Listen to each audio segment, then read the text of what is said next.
Prince phone पर अपनी माँ की आवाज पहचान गया था। मैं जल्दी आ जाऊंगा माँ, पढ़ाई खत्म करके। प्रिंस ने कहा। उसकी आंखें भर आई थी। इससे पहले कि वह आगे कुछ कहता, उसकी माँ ने कहा, अब कितना पढ़ेगा तू, जल्दी से घर आ जा, मैंने तेरे लिए लड़की भी ढूंढ रखी है। माँ ने कहा। यह सुनते ही प्रिंस के होश उड़ गए। वो अभी दिव्या के सदमे से बाहर भी नहीं निकला था और उसकी माँ ने उसके लिए लड़की भी ढूंढ रखी थी। माँ माँ मैं अभी क्लास में हूँ, मैं आपको थोड़ी देर में फ़ोन करता हूँ। प्रिंस ने आगे की बात से बचने के लिए कहा और फोन रख दिया। फिर वह क्लासरूम में आ गया। प्रिंस तुम ठीक हो ना? सखी ने प्रिंस के कंधे पर हाथ रखते हुए पूछा। उसे सच में प्रिंस की चिंता हो रही थी। प्रिंस उसे देखकर मुस्कुराया। सखी ने हल्के हाथों से उसके कंधे को सहलाया और बोली, देखो इसमें पछताने जैसी कोई बात नहीं है, दिव्या का असली चेहरा हम दोनों के सामने आ गया है। अगर ये थोड़ी देर बाद आता तो दर्द ज्यादा होता, इसलिए जो हुआ ठीक हुआ। तुम्हें ऐसी लड़के के लिए परेशान होने की कोई जरूरत नहीं है, कोई जरूरत नहीं है तुम्हें दुखी होने की। प्रिंस ने हाँ में अपना सिर हिलाया और अपनी मुस्कान को थोड़ा सा बड़ा कर लिया। सखी के उसके कंधे पर हाथ धरने की वजह से प्रिंस को बहुत अच्छा महसूस हो रहा था। हाँ यार, तू चिंता ना कर, तुझे इस दिव्या से भी अच्छी लड़की मिलेगी, देख लेना। प्रतीक ने भी दूसरी तरफ से उसके कंधे को थपथपा कर कहा। प्रिंस को बहुत अच्छा लग रहा था। अच्छा चलो, आज मैं तुम्हें आजाद होने की खुशी में ट्रीट देती हूँ। कॉलेज के बाद बाहर चला जाए, कैंटीन का खा खा कर मैं बोर हो गई हूँ। सखी ने कहा। हाँ यार, कैंटीन का खाकर तो मैं भी बोर हो गया हूँ। प्रतीक ने कहा। सखी ने उसे घूर कर देखा और बोली, अभी तुझे कौन ले जा रहा है? यह सुनते ही प्रतीक को झटका लगा। वह जानता था कि सखी बहुत ही साफ और सपाट बात करने वाली लड़की थी, लेकिन एक दिन उसकी इस साफगोई का शिकार वो खुद हो जाएगा, उसे अंदाजा भी नहीं था। नहीं नहीं, मैं तो खुद भी नहीं जा रहा था, मैं तो निम्मी से मिलने के लिए जा रहा था।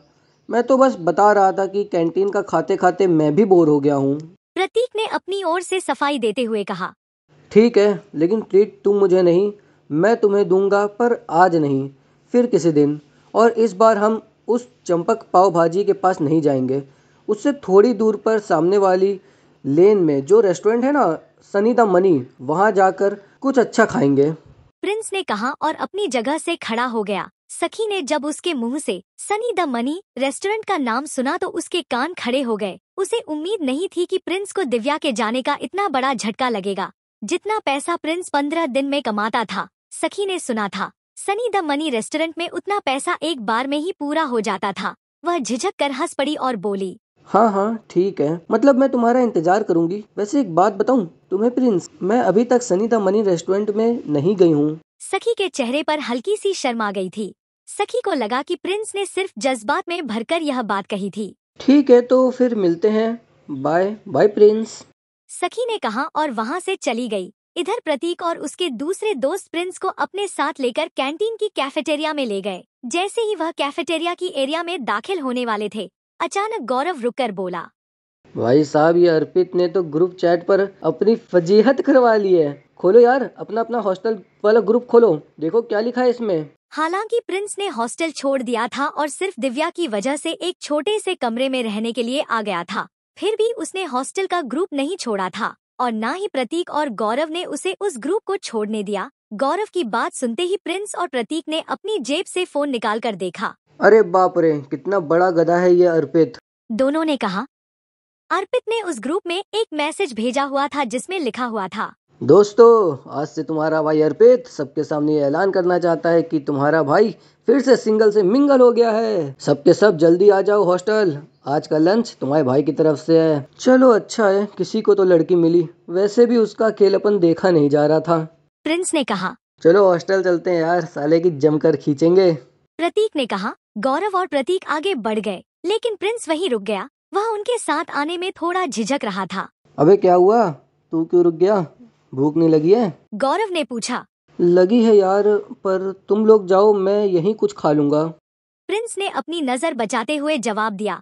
अरे अब यहाँ किसके साथ खाएगा, तेरे साथ खाने वाली तो और के साथ खा रही है, इसलिए चल भाई हमारे साथ खा लेना। वैसे भी अर्पित ने पूरे ग्रुप को बुलाया है और पूरे ग्रुप में तू भी तो आता है।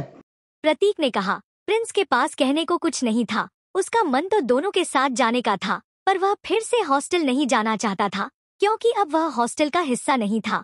इसलिए उसे लगा वहाँ खाना ठीक नहीं है। भाई मुझे मालूम है तू क्या सोच रहा है, लेकिन क्या तुझे मालूम है हम क्या सोच रहे हैं? गौरव ने कहा।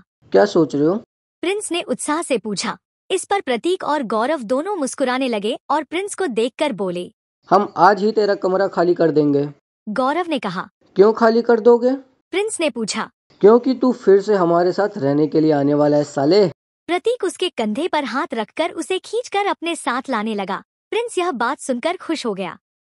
थोड़ी देर बाद जब वह तीनों हॉस्टल के कमरे में पहुंचे तो उन्होंने देखा कि एक लड़का और एक लड़की पलंग पर एक दूसरे का हाथ पकड़कर बैठे हुए हैं। उनको देखकर अर्पित ने चौंकते हुए लड़की का हाथ छोड़ उन तीनों को देखने लगा। अर्पित का कद हॉस्टल के बाकी लड़कों से लंबा था। उसका शरीर हुष्ट पुष्ट सुडौल था। वह खेल कूद में बहुत अच्छा था। बेबी, ये मेरे दोस्त हैं। दोस्तों, ये है मेरी गर्लफ्रेंड उजाली। ये म्यूजिक सीख रही है। अर्पित ने कहा और उजाली ने सबको हाई किया। फिर अर्पित बोला। उजाली, ये मेरा रूममेट है गौरव, प्रतीक और प्रिंस। प्रिंस हमारे साथ नहीं रहता लेकिन हमारे दिल में अभी भी रहता है ना प्रिंस? अर्पित ने थोड़े मजाक में कहा। हाँ अर्पित भाई, पहले नहीं रहते थे लेकिन भाई साहब फिर से हमारे साथ रहने के लिए आने वाले हैं। इसलिए आपने उनके बिस्तर पर जो वो प्रोटीन के डब्बे जमा रखे हैं ना, उन्हें जरा हटा लीजिए। गौरव ने कहा। यह सुनते ही अर्पित का चेहरा खुशी से खिल गया। वह चाहता तो यही था कि प्रिंस वापस आ जाए, लेकिन वह ऐसे अचानक से वापस क्यों आ रहा था उसका उसे अंदाजा नहीं था। इसलिए उसने पूछा। क्या हुआ भाई, लैंडलॉर्ड से लड़ाई हो गई क्या? नहीं यार, ऐसा कुछ नहीं है। प्रिंस ने धीमी आवाज में कहा।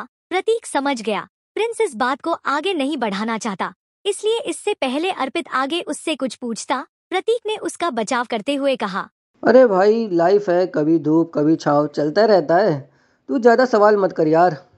कहते हुए उजाली की ओर हल्का सा इशारा किया। अर्पित समझ गया वह उसके सामने कोई बात नहीं करना चाहते थे। ने कुछ नहीं कहा और पांचों के बीच खामोशी छा गई। फिर अर्पित ने उस खामोशी को तोड़ते हुए कहा। चलो तो फिर आज रेम्बो कैफे पर खाना खाने के लिए चलते हैं। उजाली की रूममेट्स भी आ रही हैं। तुम्हें और किसी को बुलाना हो तो बुला लो। प्रिंस, तू दिव्या को बुला लेना, वो भी आ जाएगी। अर्पित ने जैसे ही यह कहा, गौरव उसे गुस्से से देखने लगा। प्रतीक ने तो अपना सिर ही पकड़ लिया। अर्पित की मोटी बुद्धि में उसके छोटे छोटे इशारे कभी नहीं घुस सकते थे। अर्पित जानता था कि प्रिंस दिव्या को किसी अच्छी जगह खाने पर नहीं ले जा पाता था, इसीलिए उसने सोचा कि उसको ये मौका वह अपनी तरफ से दे दे। अब इससे पहले कि गौरव कुछ कहता, प्रिंस ने खुद ही कहा। अर्पित, मैं और दिव्या साथ में नहीं है अब। क्या तुम और दिव्या साथ में नहीं हो? क्या मतलब है इसका? ये सब कब और कैसे हुआ? अर्पित ने प्रिंस से पूछा। उसका मुंह सवाल पूछने के बाद खुला का खुला रह गया था। अब जो हो गया सो हो गया ना, सब कुछ आज ही जानना है क्या तेरे को? गौरव ने उसे फटकारते हुए कहा। अर्पित समझ गया था कि इस विषय में बात करने का यह सही मौका नहीं है। अर्पित, अब हमें निकलना चाहिए। मेरी रूममेट्स का मैसेज आया है कि वो लोग निकल चुकी हैं। वो पहले से बहुत भूखी हैं और अगर हमने उन्हें वेट कराया तो वो मुझे ग्रिल करेंगी। उजाली ने कहा। हाँ, अब ऐसा है प्रतीक जी, गौरव जी और प्रिंस जी, आप अपने अपने कपड़े बदलो। प्रतीक, तू प्रिंस को कुछ बढ़िया सा दे देना। और प्लीज़ सब लोग जल्दी से तैयार हो जाओ, हम लोग बाहर इंतजार कर रहे हैं। अर्पित ने कहा और उजाली के साथ कमरे से बाहर आ गया। इधर प्रतीक ने कमरे का दरवाजा बंद कर लिया। अर्पित और उजाली कमरे के बाहर खड़े थे, जहां अर्पित बार बार कमरे के दरवाजे की ओर देख रहा था। वहीं उजाली अपने हाथ बांधे मुंह फुलाए बारामदे के उस पार देखी जा रही थी। जब अर्पित की नजर उजाली पर पड़ी तो वह समझ गया कि उजाली किसी बात पर गुस्सा है। क्या हुआ बेबी, कोई बात है क्या? अर्पित ने पूछा। नहीं, कुछ नहीं यार, कुछ खास नहीं। उजाली ने कहा और अपना चेहरा दूसरी ओर घुमा लिया। बोलो ना बेबी, क्या हुआ? मेरी कोई बात बुरी लगी आपको? अर्पित ने फिर से पूछा। उजाली ने एक बार उसे देखा और फिर गहरी सांस लेते हुए बोली। तुम्हें नहीं लगता कि तुम्हारे ये जो रूममेट्स हैं वो बहुत ही एवरेज हैं? मतलब खुद को देखो ना, गौरव की शक्ल अच्छी है ना प्रतीक की पर्सनालिटी अच्छी है। चलो प्रिंस फिर भी थोड़ा सा अच्छा लगता है, लेकिन वो जिस तरह के कपड़े पहनता है, जिस तरह से रहता है, उससे साफ दिखता है कि उसकी जेब टाइट है। अब ऐसे लोग को मैं अपने रूममेट्स के सामने कैसे लेकर जाऊंगी बताओ? अर्पित को यह बात सुनकर मन ही मन काफी अजीब सा लगा। सिर्फ खाना खाने ही तो जा रहे हैं, हम कोई ब्लाइंड डेट थोड़ी सेट कर रहे हैं उनके और तुम्हारे रूममेट्स के बीच। तुम इतना परेशान क्यों हो रही हो? तुम्हें ऐसा लग रहा है कि मेरी रूममेट्स बाहर इतनी दूर ऑटो से सिर्फ खाना खाने के लिए आ रही हैं? अर्पित, तुम सच में डम्ब हो। अरे उन्होंने भले ही मेरे फेस में ना कहा हो, लेकिन मैं जानती हूँ वह तुम्हारे रूममेट से मिलने के लिए आ रही हैं। क्या पता किसी को कोई पसंद आ जाए। मैंने उन्हें तुम्हारी फ़ोटो दिखाई थी, उन्हें तुम बहुत अच्छे लगे। सबकी जुबान लबलब होने लगी थी फोटो देख के, और उन्हें लगा कि तुम्हारे रूममेट्स भी तुम्हारे जैसे होंगे, इसलिए वो लोग भी मुझे उन सबको खाने पर लाने के लिए कह रही थी। उजाली ने चिढ़ते हुए कहा। बीबी सॉरी, मुझसे गलती हो गई। मैं तुम्हें बताया नहीं कि मेरे रूममेट्स बायोलॉजी सेक्शन से हैं। अर्पित ने कहा। असल में वो स्पोर्ट्स कोटा से था, लेकिन वहाँ पर जगह नहीं थी, इसलिए उसे प्रिंस की डॉर्मेट्री में शिफ्ट कर दिया था। अब इसमें मैं क्या करूं? तुम ये सब मुझे अब बता रहे हो? मैं लंच ही कैंसिल कर देती हूँ। बोल दूंगी कि अर्पित का ट्रेनिंग सेशन शुरू हो गया है। उजाली ने फिर से चिढ़ते हुए कहा। नहीं यार, प्लीज ऐसा मत करो। अर्पित ने उसके आगे हाथ जोड़ते हुए कहा, अगर ऐसा हो जाता तो प्रतीक और गौरव उसकी नाक में दम कर देते। वह दिखता तो पहलवान था, लेकिन उसे इन दोनों से बहुत डर लगता था। तो फिर ठीक है, अब वहाँ उनके साथ जो कुछ भी होगा उसके लिए तुम मुझे ब्लेम मत करना प्लीज। उजाली ने कहा। इससे पहले अर्पित आगे कुछ कह पाता, उजाली का फोन बज उठा। हेलो कुहू, अच्छा तुम लोग पहुँच गए? हाँ हाँ, इतनी भी जल्दी क्या है? जब तुम लोग मिलोगी तो खुद ही देख लेना। अच्छा, तुम्हारे सिर पर चोट? अच्छा ठीक है, हम बस आ रहे हैं। उजाली ने कहा और फोन रख दिया। यह कुहू वही कुहू थी जो सुबह प्रिंस से बैंक में टकराई थी। वह उजाली की बहुत अच्छी दोस्त थी और इन सब में सबसे अमीर। इतने में गौरव, प्रतीक और प्रिंस कमरे से बाहर आ गए। इधर रेनबो कैफे में 3 सुंदर सी बन ठन के आई हुई लड़कियां एक टेबल पर पहले से ही बैठी हुई थी। उनकी शक्ल, सूरत और पहनावे से यह पता चल रहा था कि वो सब पैसे वाले घर से थी। उनमें से एक लड़की का चेहरा छोटा और गोल सा था, आंखें बड़ी बड़ी और चमकीली सी थी। उन तीनों में सबसे सुंदर वही थी। कुहू, तुम्हारे माथे पर कुछ लाल लाल सा लगा है।